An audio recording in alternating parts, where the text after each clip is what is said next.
जय शिवराय मित्रांनो, राज्य शासनाच्या महाराष्ट्र इमारत व इतर बांधकाम कामगार कल्याणकारी मंडळ या योजनेअंतर्गत नोंदणीकृत बांधकाम कामगारांना 24,000 रुपये पण मिळतात। तर हे कोणत्या कामगारांना मिळते, त्याचबरोबर यासाठी पात्रता कागदपत्र कोणती लागणार आहेत, तसेच यासाठी अर्ज कोठे व कसा करायचा या संदर्भातील एक महत्त्वाचा अपडेट आहे।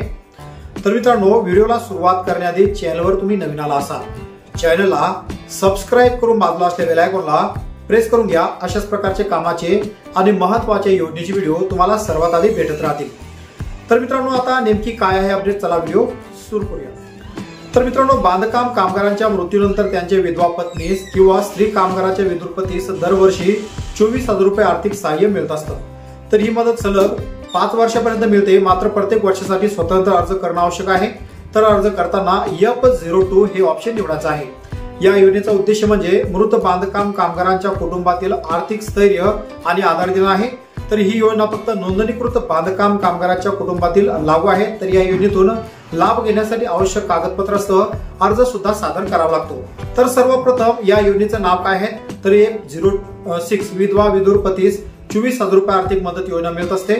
तर या योजनेसाठी 24,000 रुपये प्रतिवर्षी हे सलग 5 वर्षापर्यंत मृत्यूनंतर दरवर्षी अर्ज हा आवश्यक करावा लागतो। तर यासाठी पात्रता काय लागणार, नोंदणीकृत बांधकाम कामगारांच्या विधवा विधुरपतीस अर्ज प्रक्रिया ऑनलाईन ऑफलाईन PDF 2 प्रकार तुम्हाला करता येतो। तर अधिकृत वेबसाईट mahaboc.in या वेबसाईटवर जाऊन तुम्ही अर्ज करू शकता। अर्ज केल्यानंतर तुमच्या अर्जाची संपूर्ण पडताळणी केल्यानंतर थेट DBT प्रणालीद्वारे तुमच्या खात्यात हे पैसे जमा केले जाते। तर या योजनेचा मुख्य उद्देश सुद्धा काय आहे ते पाहूया। तर बांधकाम कामगारांच्या निधनानंतर त्यांच्या कुटुंबातील विधवा पत्नी किंवा विधुरपतीस काही प्रमाणात आर्थिक आधार प्रदान करणं, कुटुंबाला सामाजिक सुरक्षेची भावना देणं हा या योजनेचा मुख्य उद्देश आहे। तर या योजनेची पात्रता आणि निकष सुद्धा पाहूया। तर अर्जदार विधवा विधुरपती असावा। तर संबंधित कामगार बांधकाम कामगारांचं नाव मंडळात नोंदणीकृत असावं। त्यानंतर मृत्यू प्रमाणपत्र सादर करणं अनिवार्य आहे। अर्जदाराने कोणताही अन्य सरकारी लाभ यासाठी घेतलेला नसावा। तर अर्जदाराने दरवर्षी नवीन अर्ज सादर करणं सुद्धा आवश्यक आहे। तर या योजनेच्या लाभाचे स्वरूप म्हणजेच वार्षिक 24,000 रुपये एकूण 5 वर्षासाठी लागू आहेत। तर लाभ DBT प्रणालीद्वारे थेट बँक खात्यात हा जमा केला जातो। तर मग आता अर्ज करायचा कसा, तर मित्रांनो, mahaboc.in या लिंकवर क्लिक करून तुम्ही अर्ज करू शकता। फॉर्म मध्ये आवश्यक संपूर्ण माहिती तुम्हाला भरायची आहे। आवश्यक कागदपत्रासह नजीकच्या बांधकाम कामगार कल्याणकारी मंडळात तुम्हाला हा अर्ज सादर करायचा आहे। तर यासाठी आवश्यक कागदपत्र कोणती लागतील, मृत्यू प्रमाणपत्र, नोंदणीकृत बांधकाम कामगाराचं कार्ड, अर्जदाराचा ओळखपत्र जसे की आधार कार्ड असेल, त्याचबरोबर नातेवाईक दाखला, निवासी वारस दाखला हा ग्रामपंचायतचा तुम्ही जोडू शकता, बँक पासबुक प्रत, पासपोर्ट साईज फोटो आणि लाभ प्रक्रिया। तर प्राप्त अर्जाची छाननी झाल्यानंतर पात्रता निश्चित झाल्यानंतर लाभार्थ्यांच्या बँक खात्यात थेट अनुदानाची रक्कम ही जमा केली जाते। तर अर्जाचे स्टेटस महामंडळाच्या कार्यालयाने विचारून तुम्ही घेऊ शकता। तर यासाठी तुम्ही संपर्क व मार्गदर्शन सुद्धा मिळू शकता। तर अधिक माहितीसाठी तुम्ही सहाय्यासाठी स्थानिक मजुरी कार्यालय बांधकाम कल्याण मंडळ संपर्क किंवा mahaboc.in या संकेतस्थळावर सुद्धा तुम्ही भेट देऊ शकता आणि अद्याप तुम्ही त्या ठिकाणी अजून माहिती त्या ठिकाणी मिळवू शकता।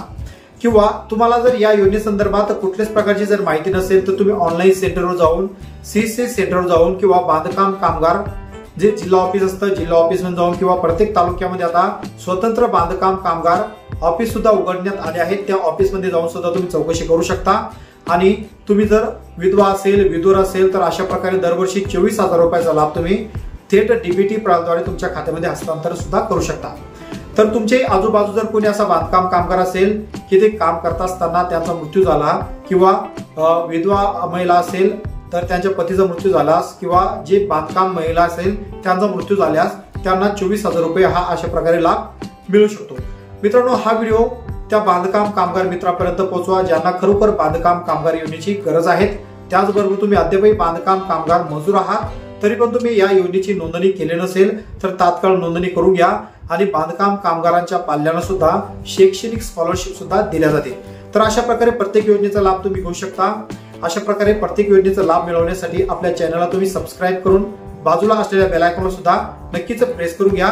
त्याचबरोबर मित्रांनो, आपण इंस्टाग्राम पेज सुद्धा सुरू केलंय, त्याचबरोबर फेसबुक पेज सुद्धा सुरू केलंय, यावर सुद्धा आपण अशाच प्रकारे योजनेचे व्हिडिओ टाकणार आहे। तर या संपूर्ण प्रोफाईलचे संपूर्ण सोशल मीडियाच्या ज्याही लिंक असेल त्या लिंक मी खाली डिस्क्रिप्शन बॉक्समध्ये ठेवले आहे। त्या लिंकवर क्लिक करून तुम्ही आपला व्हॉट्सअप ग्रुप सुद्धा जॉईन करू शकता। आशा करतो व्हिडिओ तुम्हाला आवडला असेल। व्हिडिओमधील माहिती कशी वाटली नक्कीच कमेंटमध्ये कमेंट करून कळवा आणि अशाच प्रकारचे व्हिडिओ भेटत राहण्यासाठी चॅनलला नक्कीच सबस्क्राईब करा।